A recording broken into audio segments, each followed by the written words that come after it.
আসসালামু আলাইকুম ভিউয়ার্স, আমি এনামুল হক পলাশ। এভারেস্টের চূড়ায় ওঠা মানে পৃথিবীকে জয় করা। এই পৃথিবীতে যত ধরনের খেলা আছে, সবচেয়ে বিপজ্জনক ও কঠিন খেলা হচ্ছে এভারেস্টের চূড়ায় ওঠা। আমরা পৃথিবীতে যত খেলা দেখি, সব খেলাতেই ভুল করা যায়, ভুলের ক্ষমা আছে, কিন্তু এই এভারেস্টের চূড়ায় ওঠার সময় এখানে ভুল করার কোনো সুযোগ নেই। ভুল করছেন তো আপনি মরে গেছেন। এভারেস্টের চূড়া এমন একটি জায়গা যেখানে ভুলের কোনো ক্ষমা নেই। প্রতি বছর হাজার হাজার মানুষ এভারেস্টের চূড়ার ওঠার নেশায় তাদের জীবনটা বিলীন করে দিয়ে আসে। পৃথিবীর সবচেয়ে ভয়ঙ্কর এবং রোমাঞ্চকর জায়গা হচ্ছে এভারেস্টের চূড়া। রাজস্ব পাওয়ার জন্য চীন ও নেপাল আগের থেকে বেশি পারমিট দিচ্ছে এভারেস্টের চূড়ায় ওঠার জন্য। পৃথিবীর সর্বোচ্চ শৃঙ্খল মাউন্ট এভারেস্ট সম্পর্কে জানবো আজকের এই ভিডিওতে। চলুন দর্শক, আর কথা না বাড়িয়ে মাউন্ট এভারেস্ট সম্পর্কে বিস্তারিতভাবে জানি। ভিডিওটি না টেনে সম্পূর্ণ ভিডিওটি ধৈর্য সহকারে একটু দেখুন। সমুদ্র পৃষ্ঠ থেকে 29,000 ফিট উচ্চতায় এই চূড়াটি নেপাল এবং চীনের মধ্যে অবস্থিত। এই চূড়াটি দুই দেশ থেকেই আরোহণ করা যায়, কিন্তু পর্বত আরোহীরা নেপাল থেকে আরোহণ করতে বেশি পছন্দ করে। বছরে কিছু সময় নেপালের বেস ক্যাম্পে তাঁবুর শহরে পরিণত হয়। মাউন্ট এভারেস্টে শীতকালে বাতাসের গতিবেগ থাকে প্রতি ঘন্টায় 100 কিলোমিটার এবং গ্রীষ্মকালে মৌসুমীর বৃষ্টিপাতের সময় ব্যাপক তুষারপাত হয়। তাই এই দুই কালের মাঝামাঝি সময়ে এভারেস্টের চূড়ায় আরোহণ করা উপযুক্ত সময়। এই সময়ে সকল এভারেস্ট আরোহণকারীরা একত্রিত হয়। প্রতি বছর এই সময়টা 15ই মে থেকে 25শে মের মধ্যে হয়ে থাকে। মার্চ মাসের শুরুতে শেরপারা বেস ক্যাম্প তৈরি করে থাকে। শেরপা একটি জাতিগোষ্ঠীর নাম। শেরপারা আশেপাশের পাহাড়েই বসবাস করে, যার ফলে শেরপারা জিনগতভাবে পর্বতে ওঠার জন্য খুবই দক্ষ। তাদের ফুসফুস সাধারণ মানুষের থেকে অনেক বড় হয়ে থাকে। তারা অল্প অক্সিজেনে পর্বতের চূড়ায় বেঁচে থাকতে পারে। এখন পর্যন্ত পর্বতে আরোহণের সেরা রেকর্ডগুলো শেরপাদের দখলে। শেরপা ছাড়া কোনো পর্বত আরোহীর পক্ষে এভারেস্ট জয় করা সম্ভব না। এভারেস্টে ওঠার জন্য বাংলাদেশি টাকায় 35 লক্ষ টাকা খরচ হয়। কিছু কিছু কোম্পানি এভারেস্টে চূড়ায় ওঠার জন্য সাহায্য করবে, তার জন্য 1 কোটি টাকারও বেশি নিয়ে থাকে।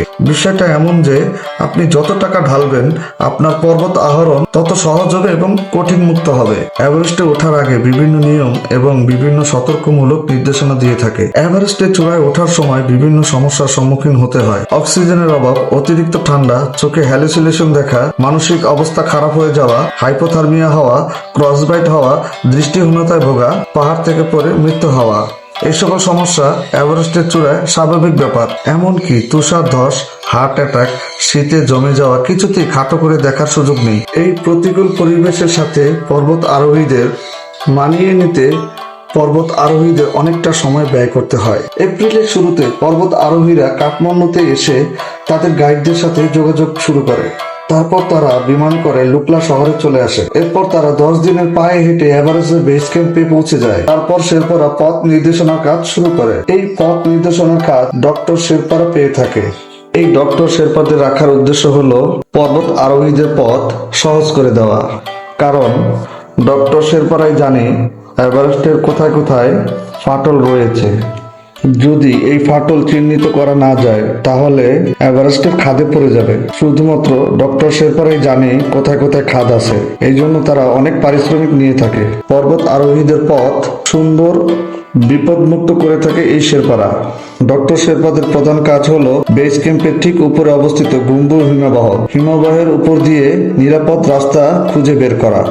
এই গুম্বুর হিমবাহ মূলত তুষারস্রোত, ফলে এটি প্রতিদিন 4 ফিট করে সরে যায় এবং এতে প্রচুর পরিমাণে গভীর ফাটল রয়েছে, যার ফলে যে কোনো সময় ফাটলগুলো প্রসারিত হয়ে তুষারধস হতে পারে।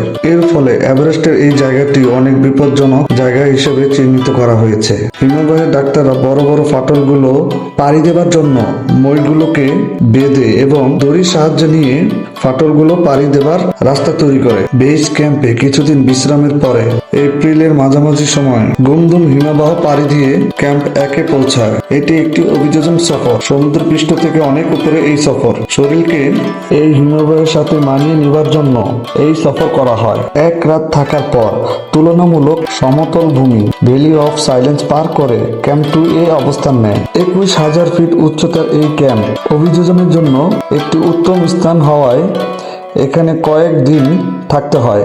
এরপর আরোহীরা আবার বেস ক্যাম্পে ফিরে যায়।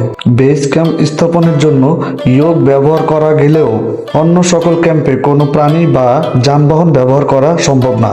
তাই ক্যাম্প স্থাপনের জন্য শেরপারা ক্যাম্পের সকল সরঞ্জাম তাদের পিঠে করে বহন করে। অভিযোজনের পরে পর্বত আরোহণকারীরা দ্বিতীয়বারের মতো ক্যাম্প 1 এবং ক্যাম্প 2 অতিক্রম করে এবং প্রথমবারের মতো ক্যাম্প 3 আরোহণ করে। এই সময়টাতে সকল আরোহণকারীরা আবহাওয়া পূর্বাভাসের দিকে নজর রাখে।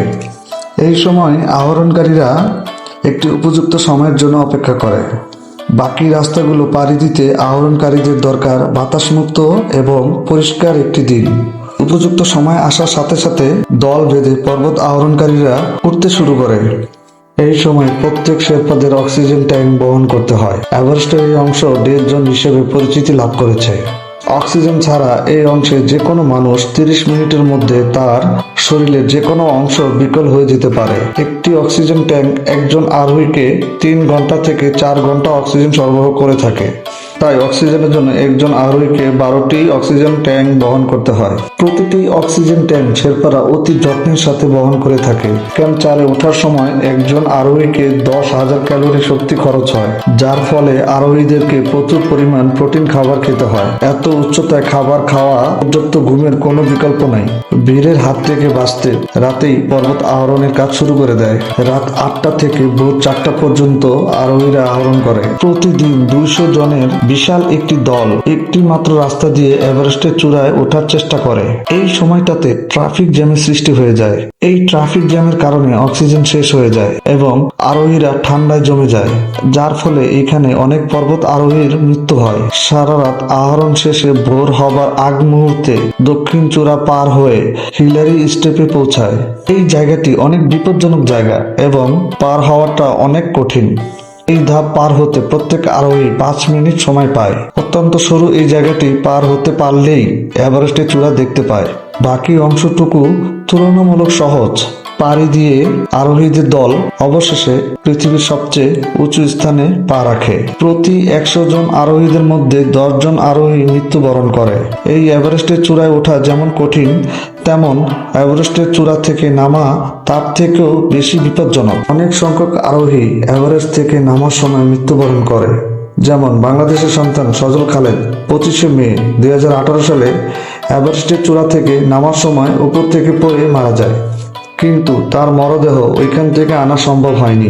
এইরকম হাজার হাজার আরোহীর লাশ এভারেস্টের পর্বতের মধ্যে ছড়িয়ে ছিটিয়ে আছে।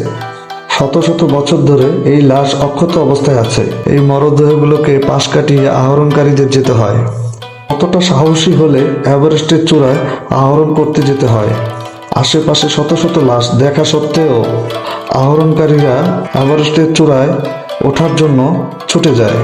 1953 সালে 29শে মে সকাল 11টায় নিউজিল্যান্ডের এডমন্ড হিলারি এবং তার উপদেষ্টা শেরপা তেনজিং নরক ইতিহাসে প্রথমবারের মতো এভারেস্ট জয় করে। সাম্প্রতিক সময় বাংলাদেশি এক সন্তান ডক্টর বাবর আলী ষষ্ঠ বাংলাদেশি হিসেবে এভারেস্ট জয় করেন। আজ এই পর্যন্তই। যদি আপনাদের ভিডিওটি ভালো লাগে, আপনারা অবশ্যই আমার চ্যানেলটি লাইক করবেন, শেয়ার করবেন, ফলো করবেন, কমেন্ট করবেন। আপনাদের সাথে অন্য কোনো দিন অন্য কোনো ভিডিওতে দেখা হবে। ধন্যবাদ। আল্লাহ হাফেজ।